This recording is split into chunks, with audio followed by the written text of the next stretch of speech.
when we watched Gogmangi Atay, one person really stood out, for me at least, and that was... Kisa ka to! Oh my God! Kisa to! Yes, and as ako ni may Shopee. We're the Forever 21, which is on the upper side. We'll go down.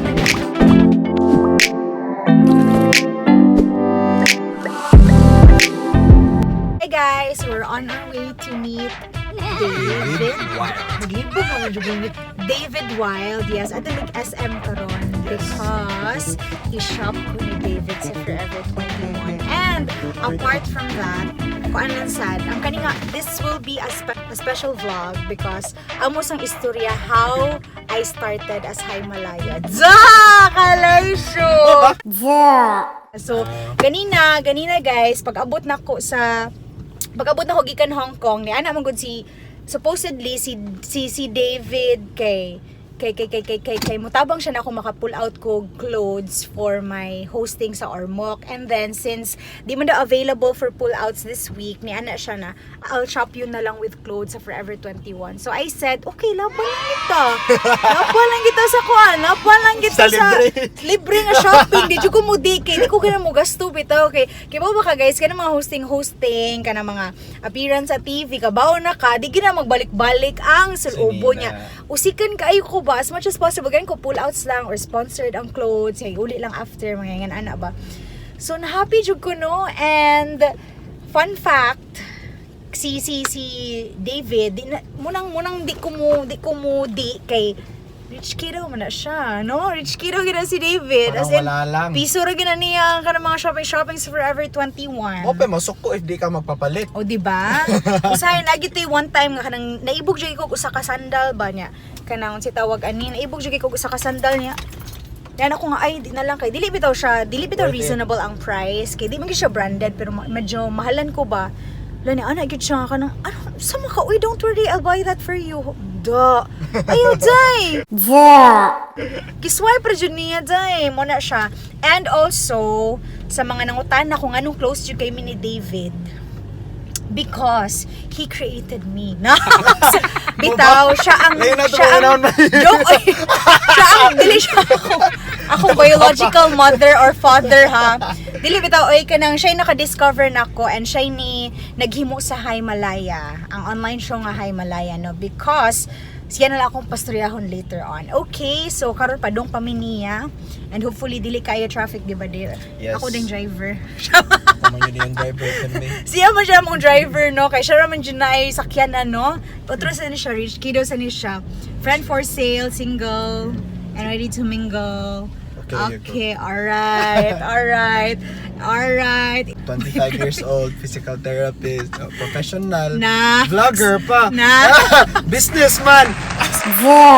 So, ayan gusto isulti, all-in-one ko no siya. Nana, gana siya guys, no? So, okay, padong namin ni David, update lang namin late has. Okay. Asa ka Candy? The arcade's here, hi. Hi, what's up? Hi. Wait, is this your vlog? Yes. Hello, Malaya. Yes. Hello, Malaya. Yes. Hello, Malayers. Is that your fans? Is that your fans? Malis. Malays. Malays. Malay. It's Malaya's allies. Hello, Malays. Yes. Are you- Hello. Are you a Malay Dave? So, i-shop ko ni mo Malay mo, tonight. Dave. I-shop ko ni mo tonight. Unsa? I-shop ko ni mo tonight. Oh, what do you So- want to get? Apart from this ba, I also told them nga imong isulti how Malaya started. Oh, okay. So, Yes. like karon? Yes. Wait. Karon na gyud, no? Wait, Di ba wait. guys? Muna lang inyong question, di ba? Wait, para di ka mag-isod. How did I start? Here. Okay. Duh.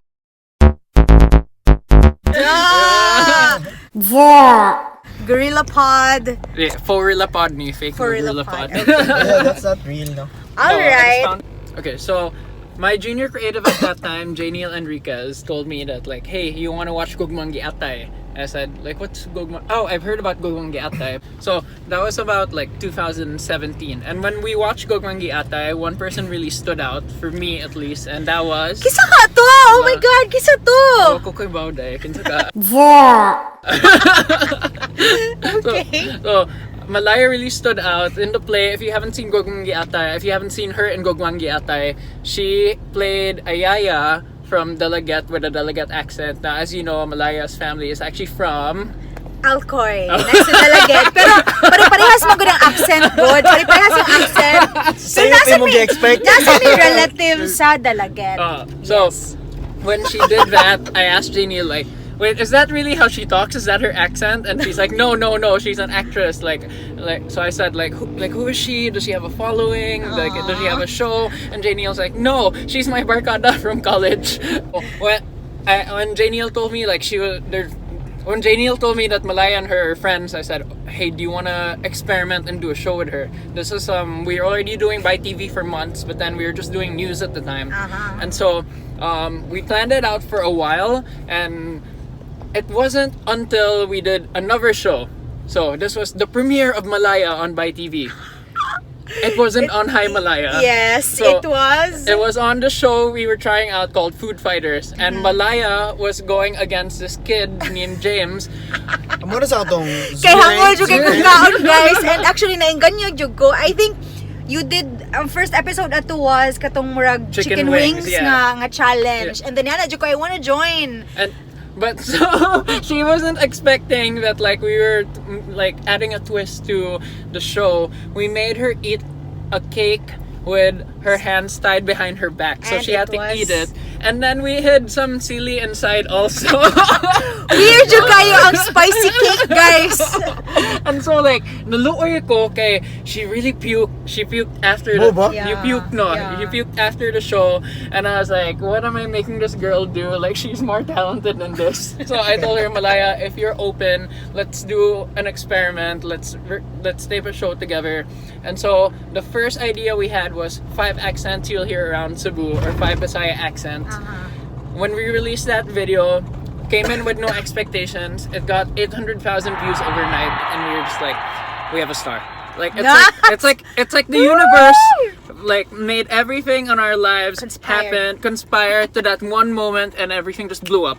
And where were you? Not looking at your phone because you weren't allowed. Yes, I was working in a bank, so we were not allowed to bring phones sa among counters. But then, I can't help but look at my phone every now and then. Kay kuwang na lang yun, di mo buto gid ako phone sa mga notifications, no? Kay grabe yun, we really weren't expecting that, di ba? Did you expect No, that? like we went into it with no expectations. We were just fucking around with By TV at that time, and then boom. And so now, and the rest is history, guys. This is the Hi Malaya. diba? Diba? This is So- the man behind thank Hi you. Malaya. Aww. No, I really love Malaya. Like she tells me like I changed her life, but she also changed my life, guys. Where's the camera? There it is. She also changed my life. Ayaw ba? Don't start with me. Are you gonna cry? You know she cried that first day the video came out. Really? Like I told her, Mike, can you send a video? Like thank the people for liking, sharing, and watching. And when she sent it, she was crying in the video, and I started getting teary-eyed. Like Super good. I know. I'm getting teary-eyed now, look. Yes.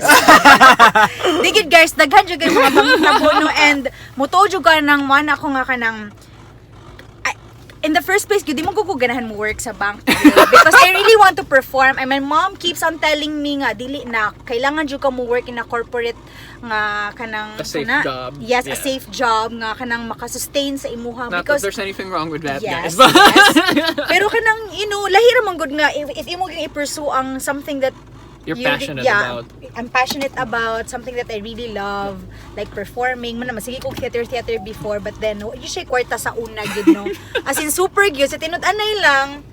Pero I think if you love something man gid, diba? And if porsigido jud ka na jud kay maabtan. So wingon jud ko nga everything happens for a reason, and I think that the takeaway you guys should have from this is, you know, every job has its shit, right? Like even the jobs we have now, it's not perfect. True. But get a job where you can wake up the next day and be like, fuck yeah, I'm ready to fight. Let's do this. And that's how you feel like, right? With what right you have now. Yes. And grabe gyud. Murag perfect timing gid tong tanan last year no kay That was only a year It was a ago. big a year year for ago Malaya. gid ay. A I year feel ago like gid we've ay, been doing this nagpasa- for like 5 years. Pas jud kay mga panghitabo day no. And because of that Hi Malaya show, nakasud ko sa Love Radio because ang Manila, they contacted me and they told me na, do you wanna work as a DJ or kanang diri na ka sa Manila para muda ko imong market anana blah blah blah. So niana jud ko ni Lord murag mo na gini siya ang sign, sige I'll go for it good kay na-stress naman sad ko sa bank ato. Like, I didn't really wanna work na kay kapoy, kay stanan. Ako lang yung ganahan kayo. Magpakatawa ko, entertain ko mga tao. Bala nagway kwarta, no? Pero muna, nagi mga ways ang Ginoo, guys. So, mga naog sa amin, no? Kaya musod sa amin sa SM na namin sa SM ron. Thank your gods. Thank the universe. Yes. So, mupadayon mixtures to real later. Okay. So, we're now here at SM, guys. And asa ko ni mo i-shop di? We're going to Forever 21, which is on the upper side. We'll go down. We can We'll go down, go go back and up. then- Hey guys, we're now here at Forever 21 and I'm with my mother. Hello. Di. Mother Jud. Yeah. Hindi pwede kuya, ate. Mother. Oh wait, do you wanna grab all the plaid stuff and then see what? Wow. No, we're not getting all of it. Grab it sa kamay. We're buying you one outfit for your gig. Okay. Okay. For my hosting gig ni siya sa Ormoc, sa mga taga-Ormoc, special dyan mo, no? Kay bago gid akong outfit diha, no? Laban ni kita. Oh my God, how I wish I can wear this. I have big bukton, so I can't wear sleeveless for now. Okay.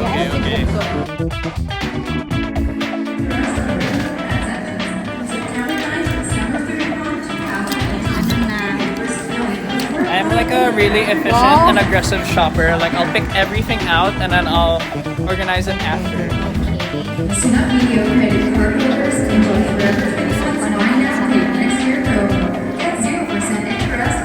Bantay ko lang ko guys, dili ko yung anamit ka fashionista no, or ka na mood na sa ako I love clothes. You don't understand. Am I on cam? You don't understand. I love clothes. Like I don't know why I love clothes so much. Maybe it's because I'm a little gay boy and I was in the closet for so long. But I love clothes. Yo-yo-wira ka siya guys. Hala. Ikaw naman yung pag-gusto yung mga outfit. Ayun, Kidding. Thank you for... Are you gonna shop for the checkered? If it What? okay, What? that's you know when it's like tiny lines. That's ginga. Guys, karon pa ko kabo na guilty ko ato yung gusto. Ako na video sa ulo. Ayan, later on.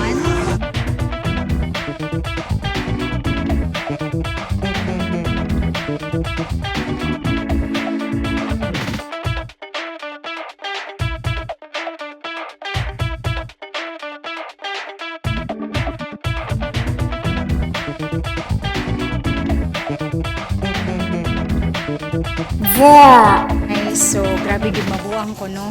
Wa ko ga expect kay abigin ako kanang tipiron kong di karong adlaw pero di sus tan-aw na to later ang total sa iyang gipalit for me. Morning Christmas gift ni mo may. No. So, birthday gift. Ano sa ning birthday November mo? 27. Ah, okay. Seven. Birthday gift ni nako nimo. Birthday gift ni. Di. 16 November imong birthday then December na ko gift. Di ay pwede na ni. Mura siya dili ako. But nga. you but you like it, no? I love it. No, I don't like it. I love it. Yeah. So atangin This ninyo is why mga I love sis and orbs ha. Atingin ninyo yung mga sis and orbs ang akong outfit. Di, my Watch out birthday is din sa on akong outfit sa February Ormoc. 13. Shut up, Dave. We're not getting you a gift. You're so tihik. Grabe good guys. Grabe good. No, murag dugay kami na human mga duha ka oras mi dire pero worth it good siya. Diba? Kita ka ana. Sus na ambot lang good guys. Ambot lang good, no?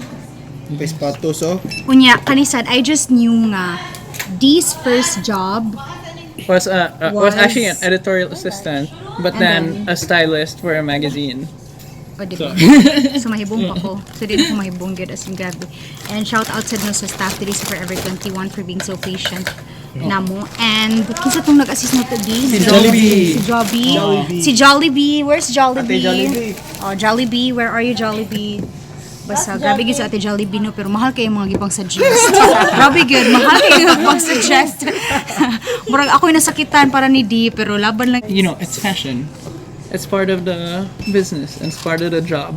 Gotta look at it. Serious kita din dapitan. 7,500. 7,500, ra good. Yes. Pila naman na, uy. Lagi, sus. Then mas split man ang to. Pila ron nakaadlaw, eh. Digid, ang sildo ni Di kay 6 digits man every month. Hopefully. Brian Yap. PG Dungog Brian na to, Yap. Brian. Yap. Yes! Thank you, David Jones. Cool. Yes, you're welcome. Are you annoyed with us, Kuya? Sorry, we took so long.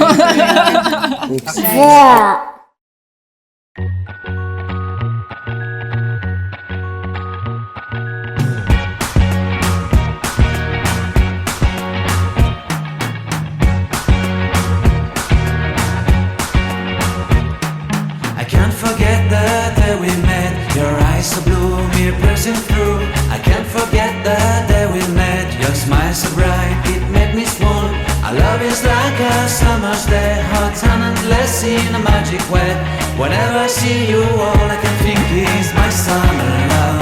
Been waiting for you, my love. Ay, balik, go.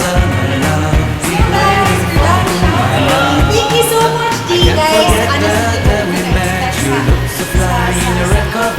Your hair, your look, your everything. When I see it all in you, that you are mine. I'm in love with your hair, your lips, your silhouette in the moonlight shine. My love, you won't ever be alone. My summer love, been waiting for you, my love. Try dressing up. A lot of stuff.